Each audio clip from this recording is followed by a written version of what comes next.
There we go. Looks like the light's on. Okay. Thank you for being here. As you know, the committee has been actively investigating the IRS targeting scandal for some time. Today we have transmitted a 30-page letter to the President of the United States outlining many of our concerns. 21 members of our committee have signed that letter. It's time for the President to remove Mr. Koskinen as the IRS Commissioner. It is imperative that this committee pursue all constitutional remedies. That may include contempt, and it may even include impeachment of Mr. Koskinen. We take this matter very seriously. We have not resolved this. The President has not lived up to his obligations, nor has he lived up to the promises that he made to the American people. So what I'd like to do is we're going to show this video. It's about 10.5 minutes. This is a video we put out to the public. It's the long form of the deep-seated concerns we have, and then we'll go through and make some other statements and answer any questions you might have. So if we can show that video.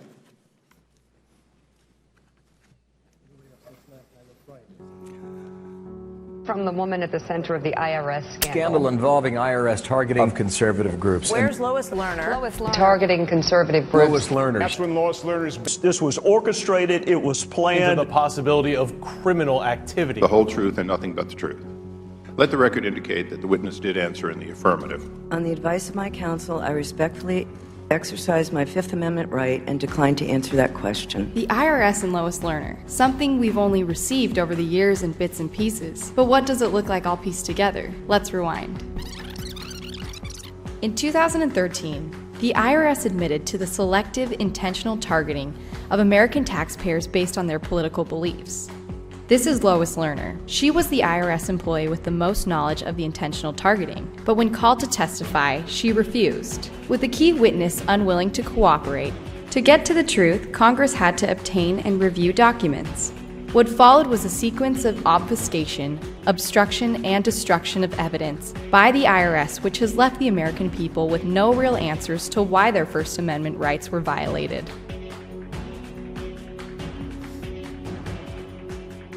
With rumors of targeting percolating, in June 2011, Ways and Means Chairman Dave Camp sends the first letter to the IRS related to the allegations of the IRS's mistreatment of conservative groups. 9 months later, in March 2012, Chairman Darrell Issa and Jim Jordan of the House Oversight Committee send a letter to the IRS requesting information. By May 2013, the IRS admits to targeting, and Chairman Issa and Jordan send yet another letter to the IRS requesting information.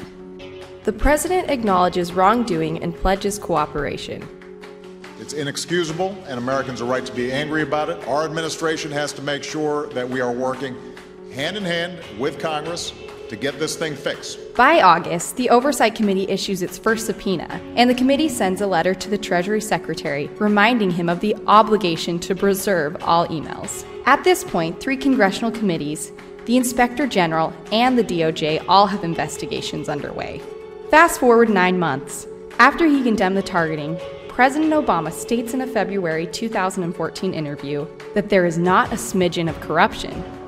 Not even mass corruption, not even a smidgen of corruption. But all these investigations are still open. Even the investigation he ordered was not complete. To this day, it is still ongoing. So how did the President arrive at this conclusion? What did he become aware of in those 9 months? Meanwhile, IRS Commissioner Koskinen appears before multiple congressional panels, promising to deliver all of Lois Lerner's emails. Are you going to provide the documents for Lois Lerner? Yes. That were subpoenaed? Yes.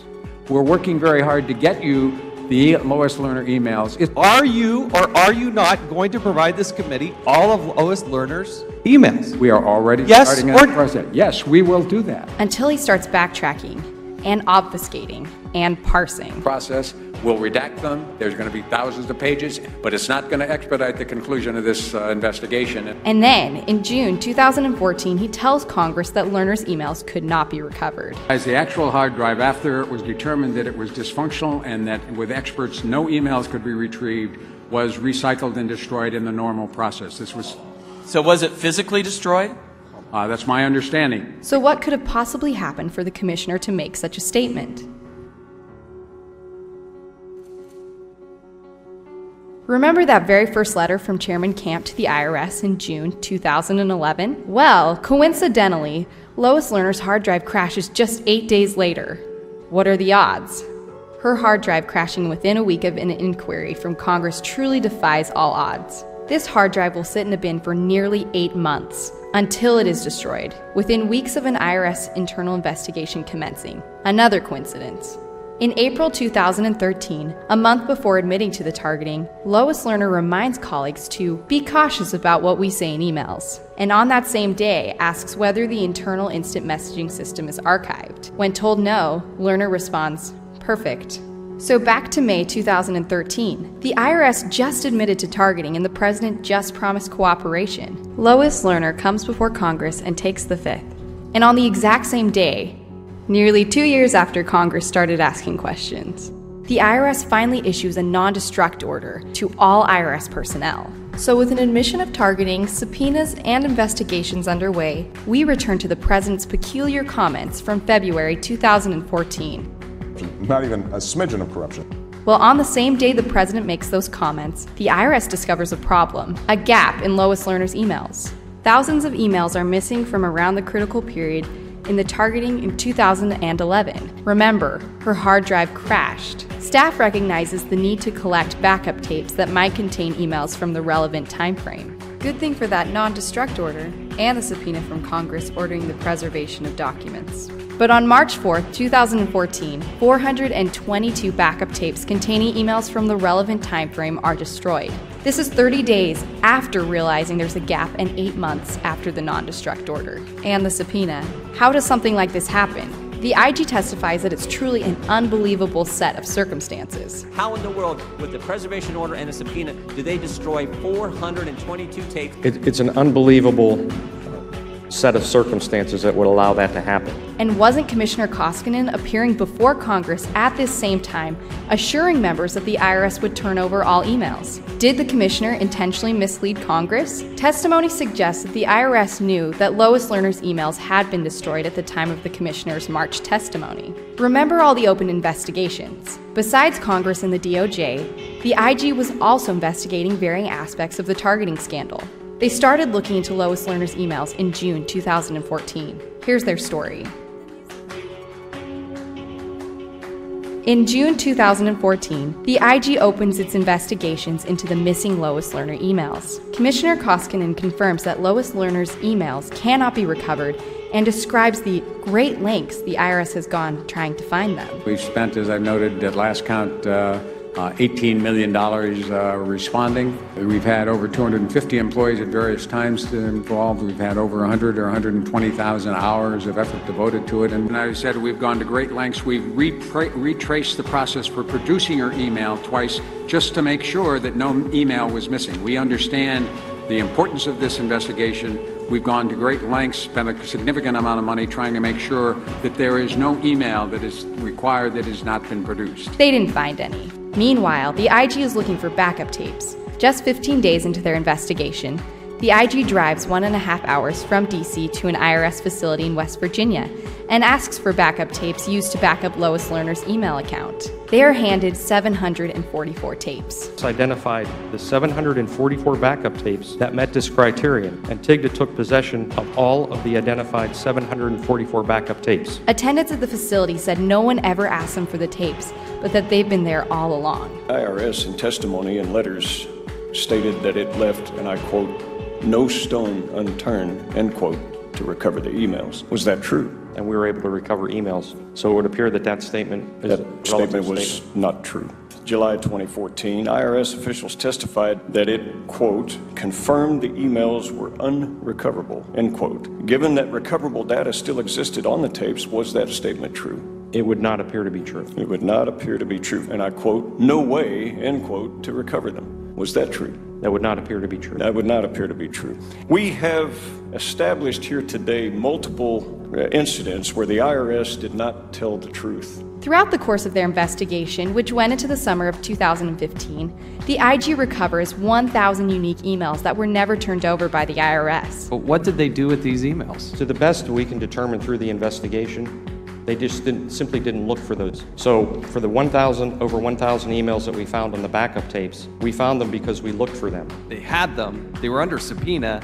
What a coincidence. Remember those 422 tapes that were destroyed after the IRS knew they were missing emails? And after the non-destruct order was in place? And 8 months after the subpoena? If those had been properly preserved, an additional 24,000 emails may have been recovered, and maybe there would be answers. But the American people will never know, because the IRS didn't do its job of preserving the information the way it was obligated to do. The IG also concluded in its investigation that the IRS neglected to search sources beyond Lois Lerner's hard drive for emails. How many potential sources for recovering Ms. Lerner's emails existed for the IRS? We believe there were 6. The hard drive would have been a source, BlackBerry, backup tapes, server drives, the backup tapes for the server drives, and then finally the loaner laptops. How many of these 6 did the IRS search? We're not aware that they searched anyone in particular. They didn't look for backup tapes. They didn't look at her BlackBerry. They didn't look at the server, or backup server, or the loaner laptop. So what great lengths did they really go to? On the advice of my counsel, I respectfully exercise my Fifth Amendment right and decline to answer that question. The bottom line, IRS didn't fulfill its legal obligation to respond to Congress. They didn't preserve information. They didn't try to find the information. They misled Congress for years. Their failings leave the American people in the dark about how their First Amendment rights were trampled upon. There must be accountability. Thank you. We kind of flip those lights back on. We have released this video today. As I said, we sent the President a very lengthy letter, and we are calling upon the President to remove the IRS Commissioner from his responsibilities. We will pursue all of our constitutional remedies. That could potentially include contempt of Congress. That could potentially include impeaching the IRS Commissioner himself. We believe that the IRS has failed to comply with a duly issued subpoena. They have failed to adhere to their internal preservation order that they put in place. And Mr. Koskinen failed to testify truthfully. The statements that he made to Congress are false. It's well documented, but they were false. And there are consequences for misleading Congress and providing false testimony. I'd now like to turn some time to Mr. Jordan, Mr. DeSantis, and Ms. Lummis, and then I'll come back in and we'll introduce some other members as well. Mr. Jordan. Thank you, Chairman. The Chairman's exactly right. John Koskinen has got to go. Remember what happened here. The IRS targeted people for exercising their most fundamental right. They systematically did it, and they did it for a sustained period of time for exercising their First Amendment free speech rights, and they got caught. And when they got caught, they did what so many people do when they get caught doing something wrong. They lied about it. Lois Lerner, at a staged event with a planted question, May 10th, 2013, tries to blame it on agents in Cincinnati. Y'all remember this? Rogue agents, lying agents in Cincinnati. It wasn't us, it wasn't Washington, it was Cincinnati. False statement, she lied to the American people. 12 days after she lies to the American people, trying to get in front of this story, she comes into this room, sits right here, and takes the Fifth Amendment. So when you got the key person lying to the American people, taking the Fifth, it puts a premium on getting the documents, getting all her communications. Along comes John Koskinen. He's confirmed by the Senate. They said, look, this is the guy who's going to fix things, restore the reputation of the IRS. He's going to get to the truth. He's going to clean things up. He had a duty to preserve the documents. He had a duty to produce the documents. And if he can't do those two things, he has a duty to disclose to us and the American people that he can't, a duty to testify truthfully, and when he doesn't, a duty to correct the testimony. Mr. Koskinen failed in every single duty he had. The preservation order was issued right after Lois Lerner took the Fifth Amendment. May 2013, IRS says preserve all documents. This committee sends a subpoena on August 2nd, 2013. February of 2014, Kate Duvall, the chief counselor, realizes there are problems with Lerner's hard drive and that there are missing emails from back in the targeting time frame, back in 2011. But on March 4th, in spite of the preservation order, in spite of the subpoena, in spite of the chief counsel to Commissioner Koskinen, Kate Duvall, in spite of her knowing there are problems, the IRS destroys 422 tapes, potentially 24,000 emails of the key person. And on March 26th, 3 weeks after they destroyed 422 tapes, John Koskinen, the Commissioner of the Internal Revenue Service, comes in this room, tells this committee, I will get you all of her emails. Something that he can't do, something that is blatantly false, because you can't give us all the documents if you've already destroyed 422 tapes. So when the chairman says it's time for Mr. Koskinen to go, it sure is. He needs to go, and this committee is willing to do what it takes to make sure that he's no longer Commissioner of the Internal Revenue Service.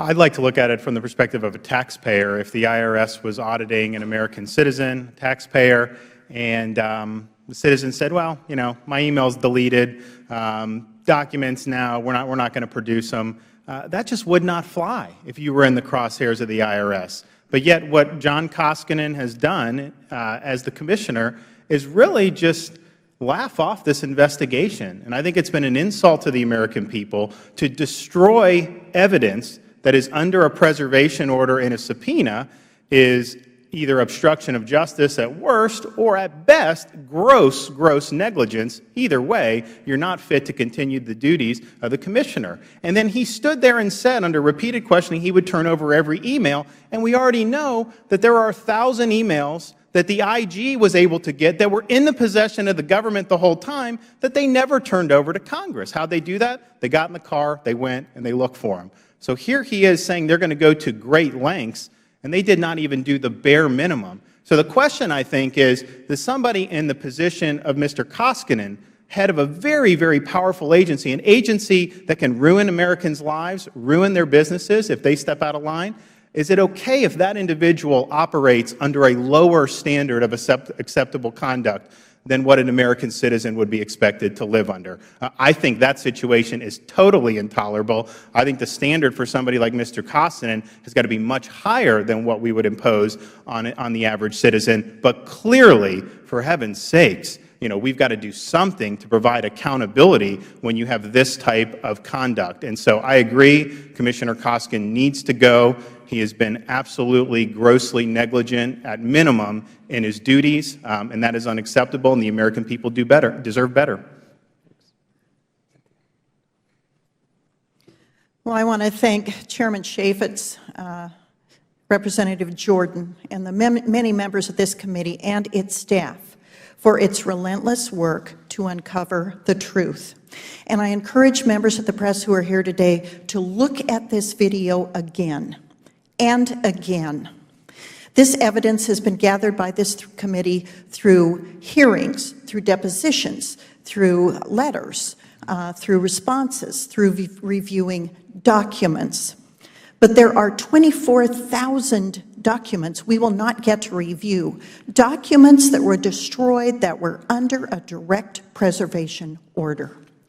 When Mr. Koskinen would come before this committee, he would exude self-confidence. You saw in the video when Mr. Cummings, Representative Cummings, asked him, will you bring this to the committee? He said yes, a definitive, strong, confident yes. And at the time, he knew he was misleading us.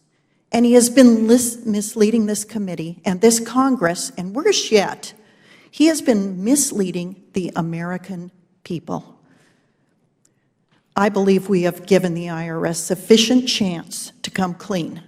They have not come clean. They have misled the American people in a way that they would never allow the American people to do to them. It is time for accountability. I thank the committee for its hard work. I thank the staff for its hard work. Mr. Chairman, it is a sad day when you have to stand before the American people and say, the IRS commissioner must go, but he indeed must go. Thank you. Remember, the heart of this investigation thus far is about accessing the emails. We have not yet had the hearings that we will inevitably have about what is the content of those emails. And so that investigation will continue, as will the one at the Senate Finance, Ways and Means. the Inspector General, and the Department of Justice. We'd now like to hear from Mr. Meadows and Mr. Wahlberg. I'll keep my remarks very brief, but the Commissioner came in with one purpose, and that was to restore confidence in the agency by the American people. He could only do that with transparency and trust. Today, unfortunately, what the American people are saying is they're looking around saying that here is an agency that is responsible for making sure that all the columns add up, that the totals are just right, and yet the story doesn't add up. And so it is, sadly, a day where we have to call on making a change. I think the American people deserve someone who will not stonewall, who will not continue to put up those barriers to the truth. It's time that we change the chief accountant at the IRS. I, too, want to thank the chairman for relentless action on this. Remember, what started all of this was the fact that Lois Lerner came before us with the opportunity to tell the truth. The American people understand that the ability to tax is the ability to destroy. They felt that their freedoms were being targeted and with the possibility of destruction. Lois Lerner stood or sat before us and pled the fifth. In the town hall meetings that I've had back in my district, the people ask me, there are only two reasons, right, Mr. Congressman, for pleading the fifth in this case. Either one, you're guilty, or you're hiding something for someone else. Mr. Koskinen was brought in to assist us in getting to the truth, to putting this problem behind us. He's done just the opposite. You heard him say they spent over $18 million in trying to find the truth. Well, let me rehearse again what Tigda told me when asked the question about the options they had that they looked at. Ms. Lerner's BlackBerry, email server, backup tapes for server, loaner laptops, crashed hard drive, disaster recovery tapes. And when asked how many of those Mr. Koskinen or the IRS looked at, the response was only the crashed, or I would say crushed, degaussed, destroyed hard drive. All of the rest they left. That ought to cause all of us to ask the questions. Why was that done? And indeed, Mr. Koskinen, if you are in the leadership position to provide the answers and to look for the truth and spend $18 million and you only look at one of the 6 options, then, Mr. Koskinen, it is time to go. Thank you. We'll hear now from Mr. Russell, Mr. Walker, and then Mr. Blum. Thank you, Mr. Chairman. One thing became clear during the investigations and hearings that we've had, that Mr. Koskinen made statements that clearly were false. We saw that with the IG. On 3 separate occasions, I asked the questions directly that with what he had available to him at the time from their investigation and what Mr. Koskinen testified on did not match, and they were false statements. He has betrayed the trust of the American people, and for that reason, he must be removed from office.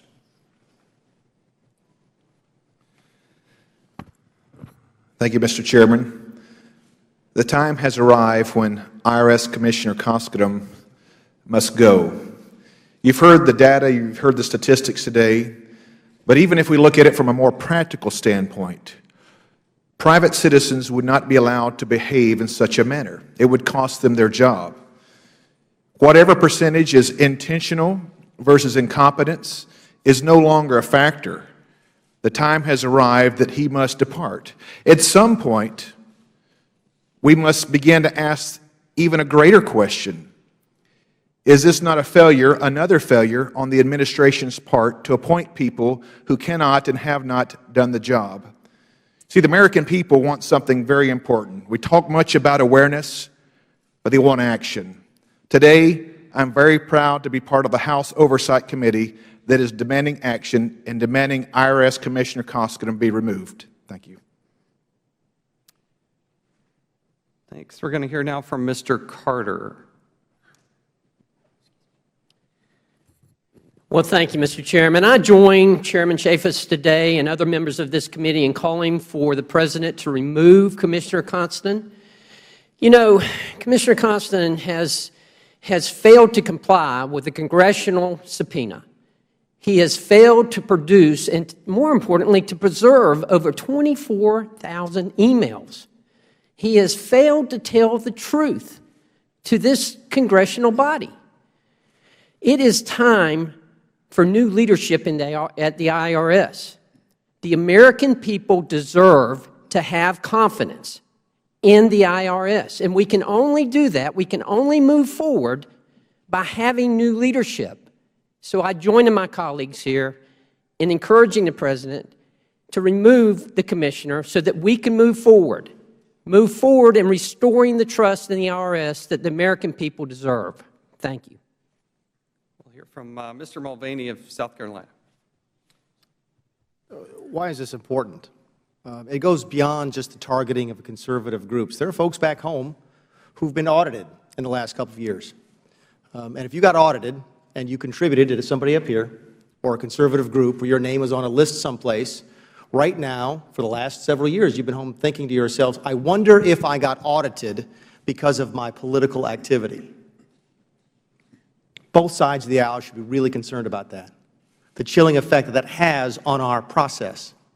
It's wrong for people to even have to worry about that for a second. You get audited, you should know that it was done randomly and done for the proper reasons, not because possibly of who you gave money to or what efforts you supported. So what we're going to try and do is restore faith that both liberals and conservatives, Democrats and Republicans deserve to have in the IRS.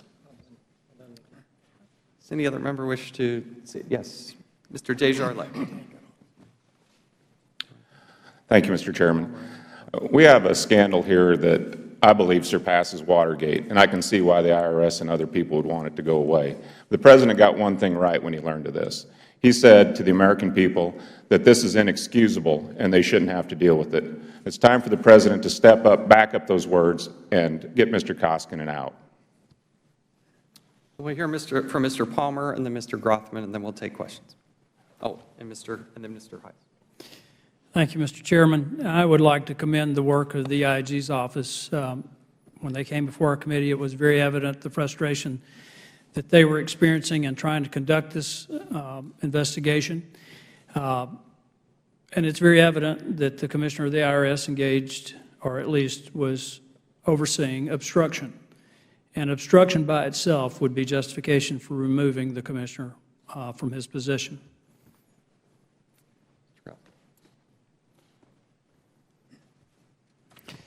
I think it's important to remember how this began. You know, our government's growing quickly, it's exploding. And one of the fears of a big government is that eventually that big government is going to go after people for political reasons. Now, we stand here with the people behind me, and I'm sure many people have talked to supporters of theirs, and there's a feeling of fear right now among the business community, not only in the IRS, but among the Environmental Protection Agency or Customs or what have you, that if something happens, are they going after you under these subjective regulations because you've done something wrong, or is it because you've taken an incorrect political stance, which is one reason why the press really ought to be focusing on this. Now, one of my colleagues here said we ought to let Mr. Koskinen go because he's not doing what he was hired to do. The fact that he's still here after all this evidence comes forth and hasn't been asked to leave yet makes me wonder if he's doing exactly what he was hired to do. But in any event, I'd like to thank my chairman for taking this step, and hopefully we can send a message not only to Mr. Koskinen, but to anybody else out there who thinks about using an agency for political purposes. And I also just want to say thank you to Chairman Chaffetz for his work in keeping this issue on the forefront. You know, when the American people fear our government, we have tyranny. And we're on the verge of that under this case right here, as there have already been multiple investigations taking place. It is evident that Commissioner Koskinen at least provided under oath false testimony to us. He did not comply with the subpoena. He did not do what he said he would do. The American people deserve better than this. Under no circumstance should any government agency be able, through fear and intimidation, to target American citizens, particularly one that has the power to destroy, such as the IRS. And so it is time, and I'm proud to stand with my colleagues here to say enough is enough. The line has been crossed. It is time for Commissioner Koskinen to go. Thank you. The timing, why today? Why now? We have now, TIGTA has completed that particular phase of its investigation, which included 1,000+ pages of new information they had provided the committee, and we have received the 1,000 pages literally just within the last week. So that in part of the timing. And one other thing that I would remind you and point you to is on May 15th, 2013, Mr. Boehner's comments, "Who's going to jail over this scandal?" is one of the headlines, and I think the speaker probably had it right at the beginning. Yes?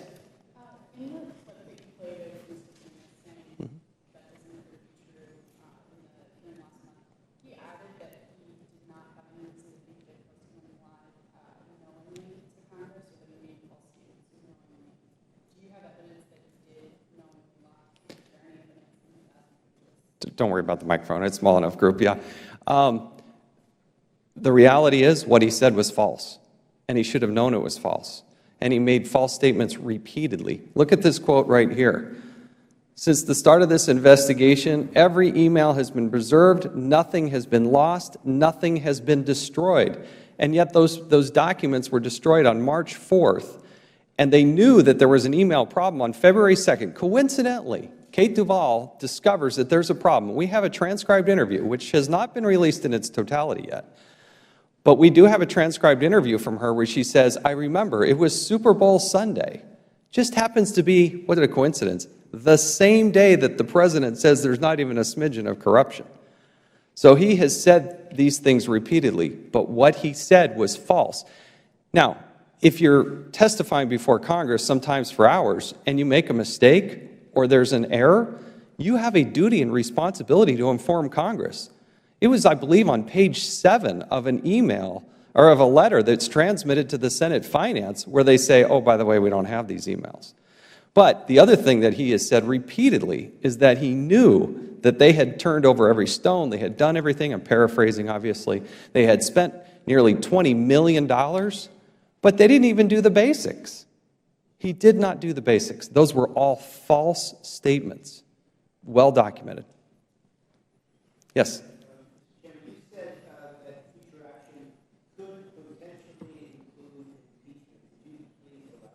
It's one of the constitutional remedies that we have at our disposal. I'm trying to share with you our unwavering commitment to get to the truth. Wherever that may take us, we want the truth, and we're not going to let go of that. What would it take to bring that up? Well, over the August break and into September, we're going to pursue all of those potential remedies. Two of the more obvious ones are potentially holding him in contempt and then potentially impeachment. That's not the end goal, but it is one of the things at our disposal that we're actively exploring. Yeah.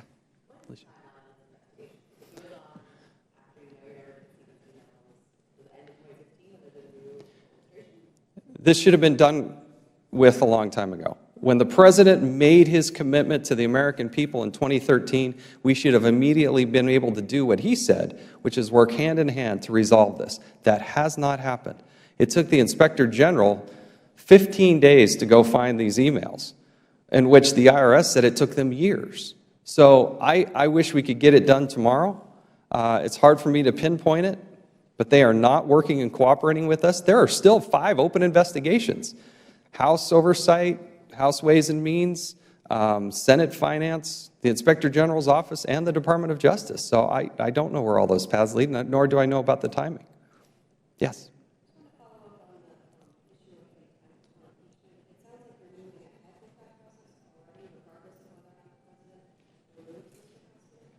Yes, correct.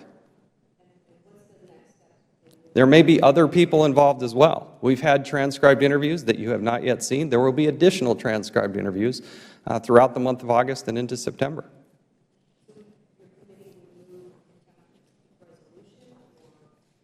Haven't yet decided. I'm just telling you that these are the options ahead of us.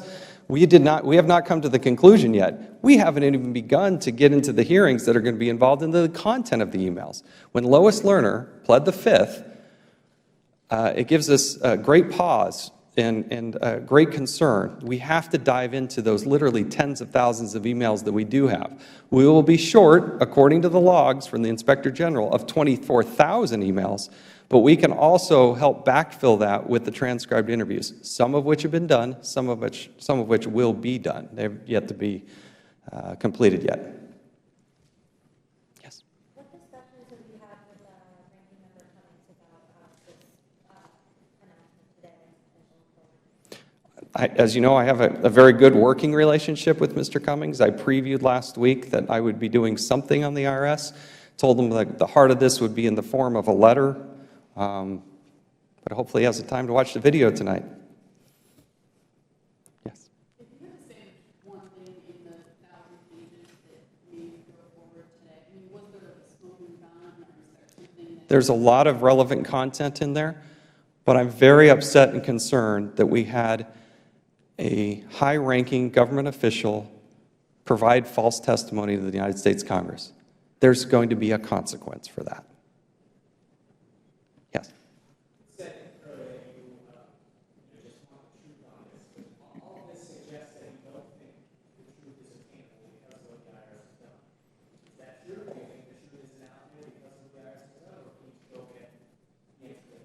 We will pursue it as far as we possibly can to get as close to 100% of the truth as possible.